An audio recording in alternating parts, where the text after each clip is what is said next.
Cześć, witam Was serdecznie w Pozytywnej Kuchni. Zapraszam dzisiaj na alternatywę dla schabu ze śliwką.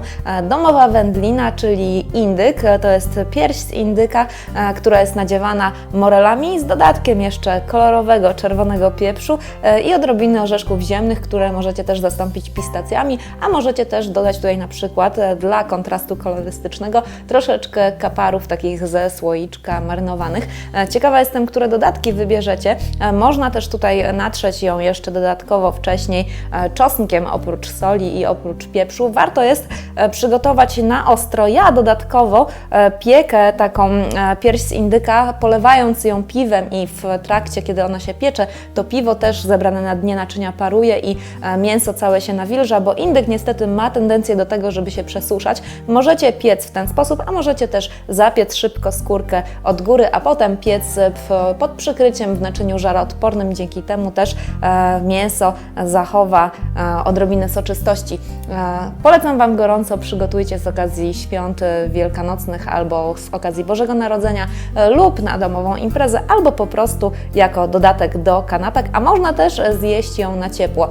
Dajcie mi znać, jak się udała, a teraz zobaczcie, jak krok po kroku przygotować. Więcej przepisów znajdziecie na pozytywnakuchnia.pl.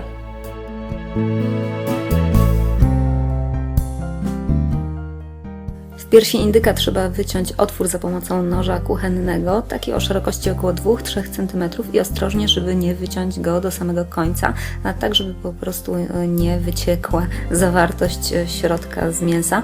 Trzeba oczywiście teraz też nadziać środek morelami z dodatkiem, tak jak w moim przypadku, orzechów ziemnych albo ewentualnie pistacji czy migdałów blanszowanych lub w płatkach i ziaren czerwonego pieprzu. Można też wcześniej morele wymoczyć w soku z cytryny albo wlać ten sok z cytryny tutaj razem z nimi do środka i kiedy pierś jest już cała nadziana, to trzeba spiąć ją wykałaczką, tak żeby w miarę szczelnie zamknąć ten otwór z nadzieniem. I to, co trzeba zrobić teraz, to jest przyprawienie. Można przyprawić pierś z indyka za pomocą soli i pieprzu z dodatkiem majeranku. Można też dodać czosnek, taki przeciśnięty przez praskę. Będzie wtedy pięknie pachnieć cała pierś w trakcie pieczenia, albo też ewentualnie zamiast czosnku można nasmarować jeszcze przed sypaniem majeranku pierś z indyka do rolady musztardą miodową. Musztarda też wspaniale przyprawi to delikatne mięso o łagodnym smaku. Teraz na kratce nad brytwanką trzeba położyć roladę i wstawić ją do piekarnika.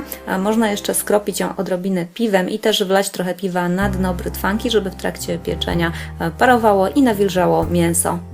Można co 15 minut w trakcie pieczenia podlewać mięso tym, co się wytopi do brytwanki. Temperatura 180 stopni Celsjusza, góra-dół przez około 50 minut czas pieczenia, a potem, kiedy rolada wystygnie, można pokroić ją specjalnym nożem do krojenia wędlin w cieniutkie plastry, a można też wcześniej ewentualnie pokroić ją w grubsze plastry i zjeść na ciepło. Mam nadzieję, że przypadnie Wam do gustu. Pięknie wygląda na półmisku z tymiankiem. Więcej przepisów znajdziecie na dorota.in. Do zobaczenia w kolejnych filmach.